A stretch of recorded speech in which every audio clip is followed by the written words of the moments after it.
ማይዜ አስተውላችሁ ከሆነ ዝንብ በሸረሪት ድር ሲያዝ ማለት ነው ላይክ በጣም ይጮሃል፣ ለማምለጥ ይታገላል፣ በጣም የሆነ ድምጽ ያሰማል፣ የሆነ ድምጽ ማለት ነው በጣም ከባድ ድምጽ እና በዛ ጊዜ ላይ ሸረሪቷ ምን ወጥመዷ ውስጥ ምን እንዳለ በጭራሽ የምታውቀው ነገር የለም።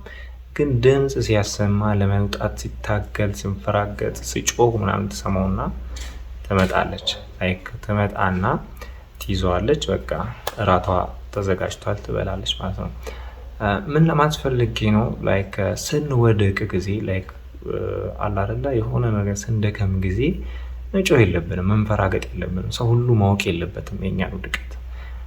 ላይክ ከወደቅንበት ቦታ በተቻለን መጠን ቀስ ብለን ተነስተን ለመሄድ ነው። ምክንያቱም ጩኸታችንን የሰማ ሁሉ የሚያድነን ወይንም ደግሞ የሚደርስልን ሰው አይደለም። በዛ ሰዓት ላይ አድቫንቴጅ ሊወስድብን የሚፈልግ ሰው ሊኖር ይችላል። ያም ብቻ ሳይሆን ላይክ ልስቅብንም የሚፈልግ ሰው ሊኖር ይችላል። ታይም ምንድነው ማድረግ ያለብን? እንደምንም ራሳችንን በራሳችን መርዳት መቻል አለብን።